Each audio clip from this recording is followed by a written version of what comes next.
목회 환경이 변하면서 목회자 이중직은 피할 수 없는 시대적 대세가 됐습니다. 대한예수교장로회 통합총회도 조금 늦은 감이 있지만 이중직 허용 여부를 논의하고 있습니다. 이승규 기자입니다. 대한예수교장로회 통합총회가 목회자 이중직 허용 여부를 놓고 활발한 논의를 진행하고 있습니다. 예장 통합총회는 최근 이중직 허용에 대한 간담회를 하고 목사직의 공공성과 다양성을 확대할 수 있는 전향적인 방안을 마련한다는 데 의견을 같이 했습니다. 다만 올해 총회에서 이중직을 허용할지는 아직 미지수입니다. 이중직 허용은 모두 공감하고 있지만 이를 허용했을 경우 발생할 문제점에 대한 대응책은 보완해야 한다는 게 중론입니다. 예장 통합총회는 이중직이라는 단어에 대한 거부감 등을 이유로 자비량으로 용어를 바꿨습니다. 예장 통합총회 역시 공식적인 허락만 안 했을 뿐 이미 많은 목회자들의 이중직을 암묵적으로 허용하고 있습니다.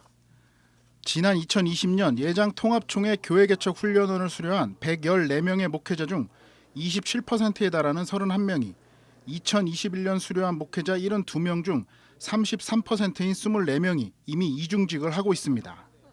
또 2021년 예장 통합총회 목사와 장로들을 대상으로 이중직 허용 여부와 관련한 조사에서는 78.5%가 이중직을 찬성하는 것으로 나타났습니다. 대한예수교장로회 합동총회는 노회의 허락을 전제했지만 목회자 이중직을 허용했고 예수교 대한성결교회와 기독교 대한하나님의 성회 등도 제한적으로 이중직을 허락하고 있습니다. 미자립교회 목회자에 한정하거나 기독교 대한감리회의 경우 1년 경상비 3,500만 원 이하의 교회 목회자들만 다른 직업을 가질 수 있도록 했습니다. 하지만 한국교회에서 이미 목회자 이중직은 피할 수 없는 대세입니다. 목회자 수는 점점 증가하는데 교인 수는 계속 줄어드는 현실에서 피할 수 없는 상황이 됐기 때문입니다. 지난해 11월에는 목회사회연구소와 굿미션 네트워크가 사회적 목회 컨퍼런스를 개최하고 이중직 목회자들의 현실을 짚어보기도 했습니다. 목회자지만 또 다른 직업을 가져야 되는 현실이기 때문에 그 현실을 좀 확실하게 이야기를 하려고 합니다.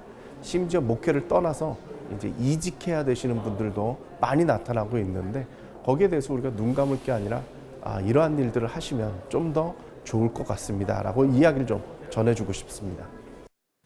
예장 통합총회는 조금 늦은 감이 있지만 올해 총회에서 이중직과 관련해 심도 깊게 논의할 계획입니다. 과연 예장 통합총회가 목회자 이중직 허용에 대해 어떤 결론을 내릴지 관심이 모아지고 있습니다. CBS 뉴스 이승규입니다.